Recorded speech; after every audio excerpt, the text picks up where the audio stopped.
Hello बच्चों, welcome back my YouTube channel Ambedkar coaching centre. तो आज हम लोग आ गए हैं हिंदी को लेकर।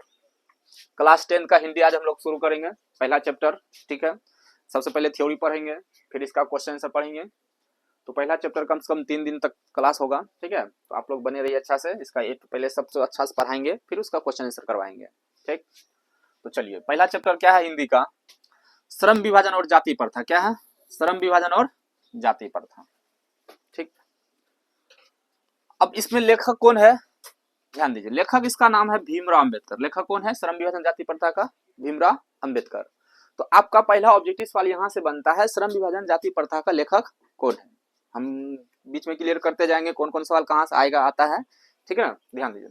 तो पहला हम लोग का चैप्टर का नाम है श्रम विभाजन और जाति प्रथा, और उसका लेखक कौन है? भीमराव अंबेडकर। ठीक, अब है उसका जन्म। जन्म 14 अप्रैल 1891 ईस्वी में। जन्म कब हुआ था? 14 अप्रैल 1891 ईस्वी में। तो सवाल यहाँ भी और दूसरा बनेगा कि भीमराव अंबेडकर का जन्म कब हुआ था? क्या आंसर होगा? 14 अप्रैल 1891। वहां ऑप्शन में यहाँ 14 अप्रैल है, वहां और सब कुछ दिया रहेगा, लेकिन आपको याद रखना पड़ेगा 14 अप्रैल को ही हुआ था। ठीक, और 1891 वहां 1891 चारों ऑप्शन में देगा, लेकिन आपको ये याद रखना होगा वहां 14 अप्रैल, 15 अप्रैल, 10 अप्रैल, 8 अप्रैल, 6 अप्रैल कुछ भी दे सकते हैं। ठीक है, चलिए।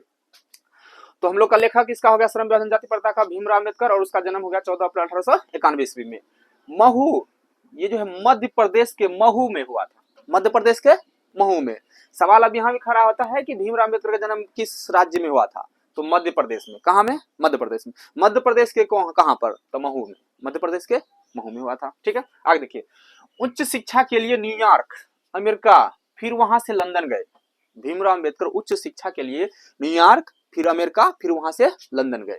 ठीक, कुछ दिनों तक वकालत करने के बाद राजनीति में सक्रिय भूमिका निभाते हुए उन्होंने अछूतों, स्त्रियों तथा मजदूरों को मानवीय अधिकार तथा सम्मान दिलाने के लिए अथक संघर्ष किया। कुछ दिन ये वकालत किया, वकील का काम किया। ठीक, उसके बाद इन्होंने क्या किया कि अछूतों, स्त्रियों तथा मजदूरों को मानवीय अधिकार दिलाने के लिए उसने बहुत अथक संघर्ष किया, प्रयास किया। ठीक है, चलिए देखिए। अब है कि भीमराव अंबेडकर का निधन कब हुआ था, मृत्यु कब हुआ था? ठीक है, सवाल यहाँ भी है कि भीमराव अंबेडकर का मृत्यु कब हुआ था। तो भीमराव अंबेडकर का मृत्यु 6 दिसंबर 1956 ईस्वी को हुआ था। भीमराव अंबेडकर का जन्म मृत्यु कब हुआ था? 6 दिसंबर 1956 ईस्वी को। ठीक है, चलिए आगे देखते हैं। अब इसका प्रमुख रचना देखते हैं। आपका यहाँ से भी सवाल आता है कि भीमराव का रचना कौन कौन था। ठीक है, तो देखिए, the Christ in India, the Christ in India, there mechanism, there mechanism, ये सब इंग्लिश वाला बुक है इसलिए इंग्लिश जैसा नाम दिख रहा है। Genesis and development, genesis and development. अगला है who are Shudras, who are Shudras. अगला Buddha and his Dhamma, Buddha and his Dhamma, ये भी किसका रचना है? भीमराव अंबेडकर का। आगे annihilation of caste, annihilation of caste. अगला द अनटचेबल, द अनटचेबल। और उसके बाद है who are the, who are the, ये दे पढ़िए। ठीक है, तो ये इसका जो है भीमराव अंबेडकर का प्रमुख रचना है। ये सब भी आपका सवाल में आएगा कि भीमराव अंबेडकर के प्रमुख रचनाओं में से कौन है। 4 गो ऑप्शन दिया रहेगा, सब चारों यही नहीं देगा, चारों और कोनो दे देगा, एक ठो इससे उसमें डाल देगा। ठीक है, तो ये सब भी आपको अच्छा से बार बार पढ़ते रहना, रिपीट करते रहना, ताकि आपको हमेशा दिमाग में रहेगा और आप ऑब्जेक्टिव अच्छा से अच्छा बना सकते हैं। ठीक है, अब देखिए पाठ का परिचय अब समझते हैं।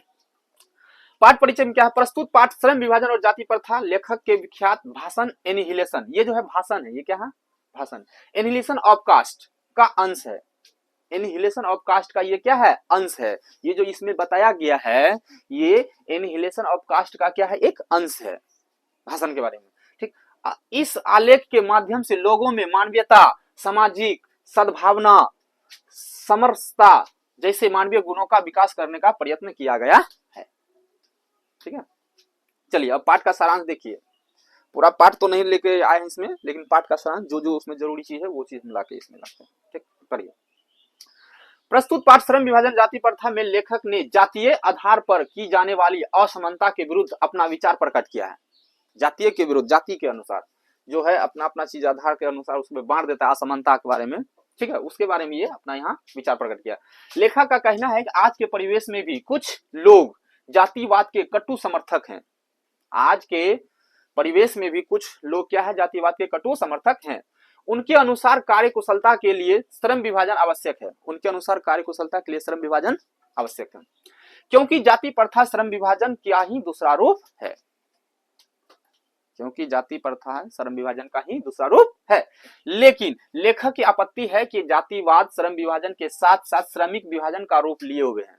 श्रमिक विभाजन का भी क्या हुए हैं, रूप लिए हुए हैं। मतलब जो कास्ट है, जो जात है, उसके अनुसार वो अपना काम करेगा, ठीक ना, मजदूरी करेगा। अगर हम शाह हैं तो हम तेल उल पेरने का काम करेंगे, कोई बढ़ई है तो लकड़ी का काम करेगा, ठीक ना, कोई बनिया है तो बनिया वाला काम करेगा, समझ रहे हो ना।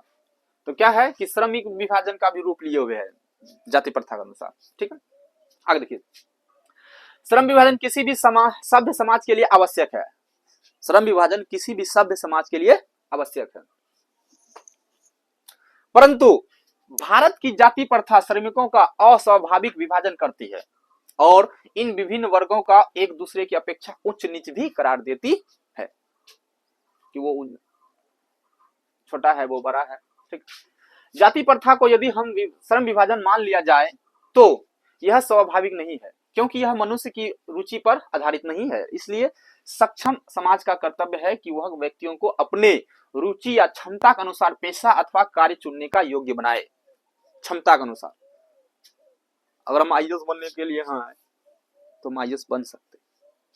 हम बढ़ई हैं लेकिन हमको मिस्त्री का काम नहीं करना है, अगर हम चाहते हैं हम दूसरा काम करना है तो हम कर सकते हैं। वैसा योग्य बनाना है इस जाति में अनुसार, ठीक है, चुनने का योग्य बनाए, ठीक है। इस सिद्धांत के विपरीत जाति प्रथा का दूषित सिद्धांत यह है कि इससे मनुष्य के माता पिता के सामाजिक स्तर के अनुसार पेशा अपनाने के लिए मजबूर होना पड़ता है। माता पिता के अनुसार पेशा अपनाना, अगर मेरे पिताजी मजदूरी करते हैं तो हमको भी मजदूरी करना पड़ेगा, ये चीज आजकल कहते हैं, ठीक है। ऐसा नहीं होना चाहिए। जाति प्रथा पेशे का दोषपूर्ण निर्धारण ही नहीं करती, बल्कि जीवन भर के लिए मनुष्य को एक ही पेशे में बांध भी देती है। जीवन भर मनुष्य को एक ही पेशे में बांध भी देती है। इसके कारण यदि किसी उद्योग धंधों या तकनीक में परिवर्तन हो जाता है तो लोगों को भूखे मरने के अलावा कोई चारा नहीं रह जाता है। लोगों को भूखे मरने के अलावा कोई चारा नहीं रह जाता है, क्योंकि खास पेशे में बंधे होने के कारण वह बेरोजगार हो जाता है। खास पेशे में बंधे हो जाने के कारण वो क्या हो जाता है, बेरोजगार हो जाता है। जाति प्रथा के किया गया यह श्रम विभाजन किसी की स्वेच्छा पर निर्भर नहीं होता, जिसके कारण लोग निर्धारित कार्य को अरुचि के साथ विवशतावश करते हैं।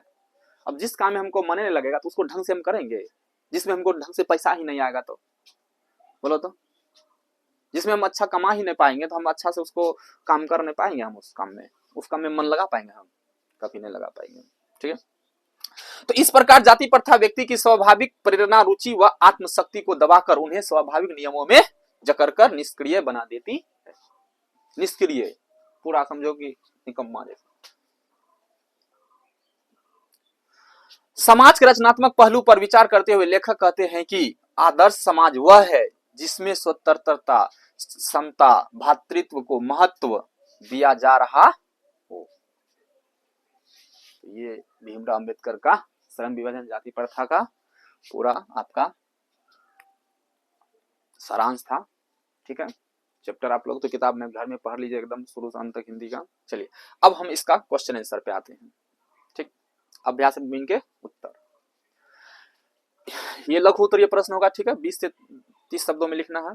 चलिए पहला सवाल है कि लेखक किस विडंबना की बात करते हैं।